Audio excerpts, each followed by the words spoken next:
Fala galera, tudo bom com vocês? Trago quadro novo no canal, olha só. Vamos conhecer a arte. Um novo quadro que visa trabalhar com mais tecnicidade movimentos artísticos e também literários que marcaram não só o Brasil, mas a Europa e o mundo como um todo. Então, a partir de agora, juntos, vamos entender alguns movimentos artísticos e alguns movimentos da literatura que foram de suma importância para a nossa formação sociocultural, tá? Então a minha intenção, junto com vocês agora, é descobrir os meandros, as especificidades de cada escola e de cada movimento artístico por que passamos na nossa história. Vamos lá? Para começar, não podia ser diferente, trago para vocês o expressionismo, um movimento dentro das chamadas vanguardas europeias, surgido no início do século XX e que vai ressignificar a concepção de arte na literatura, na pintura e na sociedade.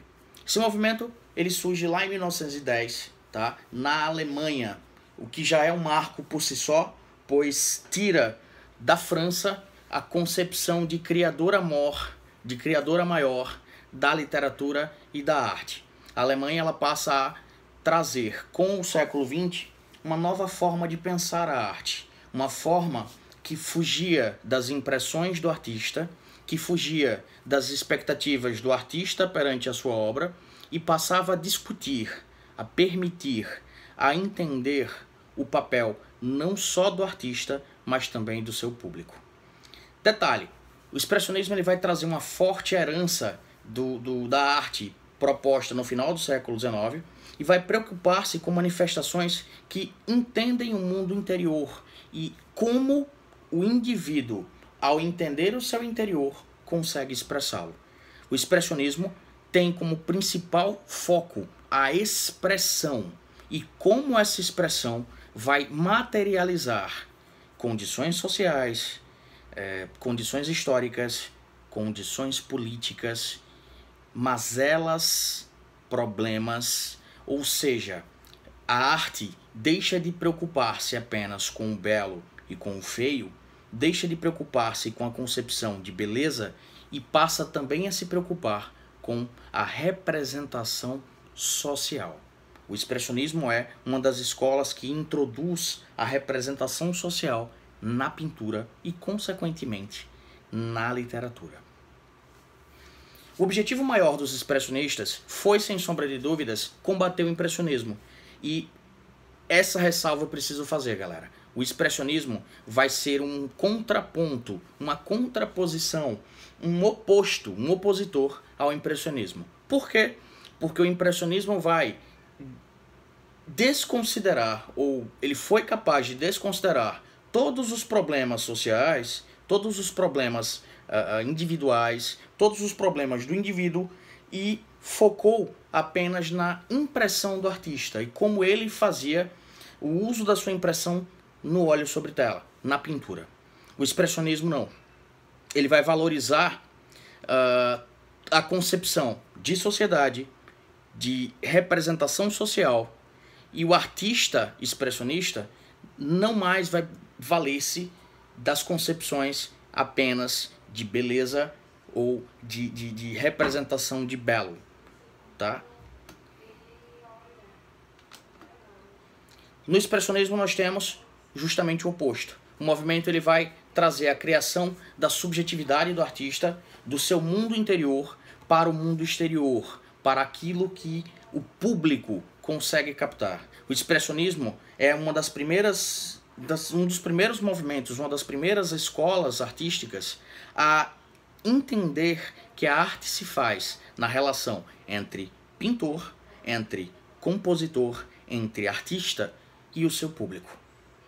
Além disso, a arte expressionista vai trazer o reflexo direto do mundo proposto na sociedade da época. O expressionismo vai trazer, por conseguinte, representação de críticas acerca da sociedade europeia da época. Lembrem-se, pessoal, o expressionismo nasce num momento de tensão sociopolítica. A Primeira Guerra Mundial estava por começar. E toda essa tensão sociopolítica, todas as mazelas sociais, todos os problemas propostos na sociedade eram debatidos, eram expostos, eram preconizados nas telas expressionistas. Para a jogada, né, para entendermos como o expressionismo de fato vai marcar o cenário artístico, nós trazemos alguns dos seus principais nomes. Dentre eles, Vincent van Gogh, que não se definiu apenas como um expressionista, que não se define dentro de um movimento, de um molde, mas que pode aqui ser posto por conta de todas as suas características. Como sabemos, Vincent van Gogh foi um gênio mal compreendido que teve, dentro da sua vida pessoal conturbada, a inspiração para fazer da arte a sua válvula de escape. Notem, em todas as telas temos a presença das expressões, das faces e de todo o cenário social presente na época. Além de Van Gogh, Paul Gauguin, que traz uma visão menos caótica, porém também muito marcante de como a expressão vai delimitar a representação de arte. Nós temos o cotidiano sendo exposto, nós temos as representações de relações sociais sendo expostas e a expressão tanto em pessoas quanto em animais. Além disso, uma contraposição de cores frias e quentes, marcadas por contrastes de amplo espectro, com uma definição ora chapada, ora marcada. Não podemos esquecer também Edvard Munch, um dos grandes nomes da pintura expressionista e dono de uma obra extremamente simbólica para o expressionismo, que foi O Grito, de Edvard Munch. Ele foi capaz de trabalhar em suas pinturas toda a concepção de caos, de quimera, de sofrimento, de desprezo perante os problemas sociais e de desprezo pela sociedade e pela civilização, que se mostrava desde já consumista, materialista e mecanizada.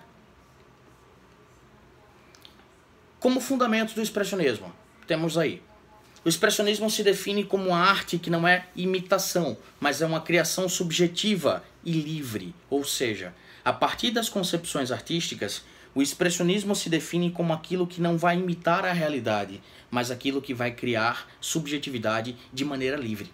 A arte, para os pintores desse movimento, é sem sombra de dúvidas a expressão de sentimentos. A realidade ela passa a circundar o artista, mas ela não é limitante dele.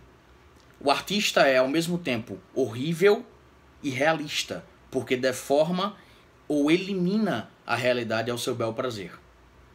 A razão passa a ser um objeto de descrédito e a arte passa a ser criada sem obstáculos, ou seja, o artista se vê pela primeira vez livre. Se curtiu, dá o joinha, compartilha e passa a palavra, galera. Esse é apenas o primeiro de vários episódios que vão circundar todas as vanguardas europeias